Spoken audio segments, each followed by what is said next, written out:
অবশ্য সমীক্ষা করতে গিয়ে দেগঙ্গার একটা গ্রাম পঞ্চায়েতে দেখা যাচ্ছে, শীতপুর গ্রাম পঞ্চায়েতে ৩৭ জন এমন মানুষের নাম রয়েছে ওই তালিকায় যারা আদপেও আবাসের বাড়ি পাওয়ার যোগ্য নন। আমার সঙ্গে জিয়াউল রয়েছে। জিয়াউল, এই যাদের নাম রয়েছে তাদের মধ্যে থেকে এমন মানুষও রয়েছেন যার দোতলা বাড়ি, তারপরেও আবাসের তালিকায় তার নাম। এই যে ৩৭ জন, এই ৩৭ জন কি প্রভাবশালী কেউ, নাকি ভুল করে তাদের নাম উঠে গেছে, নাকি টাকা খাওয়াতে হয়েছে নাম তোলার জন্য? একদম, দেখো তুমি যেমনটি তিনটে প্রশ্ন করলেন, অর্থাৎ তারা প্রভাবশালী, তারা টাকা দিতে পারছেন না বা টাকা দেবে বলছেন, এরকম ভুরি ভুরি অভিযোগ অবশ্যই রয়েছে। কিন্তু দেগঙ্গার সোয়াই শেষপুর গ্রাম পঞ্চায়েতের যে শেষপুর গ্রাম রয়েছে সেখানে ৩৭ জনের আবাসের নাম এসেছিল, কিন্তু সেই নাম কেটে বাদ দেওয়া হয়েছে লিস্ট থেকে। কেন বাদ দেওয়া হয়েছে? তারা নাকি প্রভাবশালী, তারা নাকি বড় লোক, তাদের নাকি একটা দুতলা বাড়ি। কিন্তু আজ দেখা যাচ্ছে কারোর বাড়ি তিরপলের বাড়ি, কারোর বাড়ি টালির বাড়ি, কিন্তু তারা বারংবার আবেদন করেছেন। আবেদন করার পরেই কিন্তু তাদের আবাসে নাম এসছে, কিন্তু কে বা কারা তাদের আবেদন আবার আর কি নামের পরেও সেই নামগুলো কেটে বাদ দিলেন, সে প্রশ্ন কিন্তু এখনো পর্যন্ত পাওয়া যায়নি। অর্থাৎ এই ৩৭ জন হতদরিদ্র গরিব তারা একাধিকবার আবেদন করেছেন, আবেদনের পরেই কিন্তু আবাসের নাম এসেছে, কিন্তু নাম আসার পরেও সেই নামগুলো বাদ দেওয়া হলো।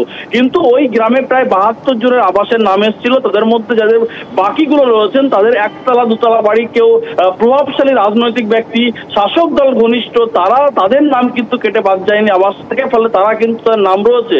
কিন্তু যে ৩৭ জনের নাম বাদ গেছে তারা হচ্ছে হতদরিদ্র গরিব, তারা একাধিকবার আবেদন করার পরে অন্যদের বাড়ি পাইয়ে দেওয়ার জন্য এই ৩৭ জনের নাম বাদ দেওয়া হয়েছে।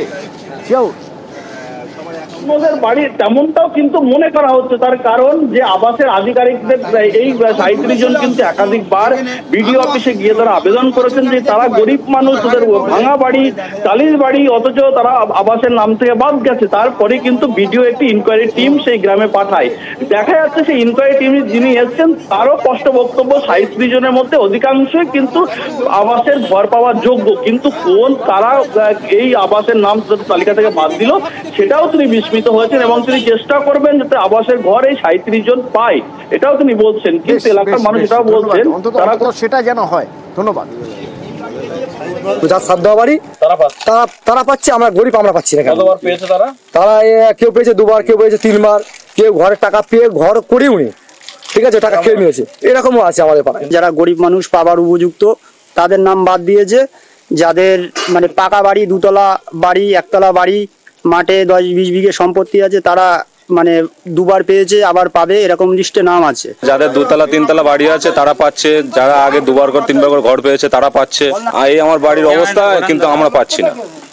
৩৭টা অভিযোগ আমার কাছে জমা পড়েছিল, সেটা নিয়ে আমি আজকে তদন্তে এসেছিলাম। ফিল্ড ইনকোয়ারি করে দেখলাম যে অভিযোগগুলো মোটামুটি যেগুলো পাওয়া গেছিল সেগুলো মোটামুটি ঠিকই আছে। সেই বেসিসে আমরা স্টেপ নিয়েছি। পাওয়ার যোগ্য নয় তারা পাচ্ছে, এই অভিযোগটা এদের প্রত্যেকের মধ্যেই দেখলাম, বেশিরভাগ মানুষের ক্ষেত্রেই দেখলাম একই অভিযোগ। তাদের লিস্টে নাম আসেনি, নেই। যদি তাদের লিস্টে নাম থাকতো তাহলে আমরা তাদেরকে পাইয়ে দেওয়ার ব্যবস্থা করে দেওয়া যেত, কিন্তু লিস্টে নাম না থাকলে আমরা কিছু করতে পারছি না।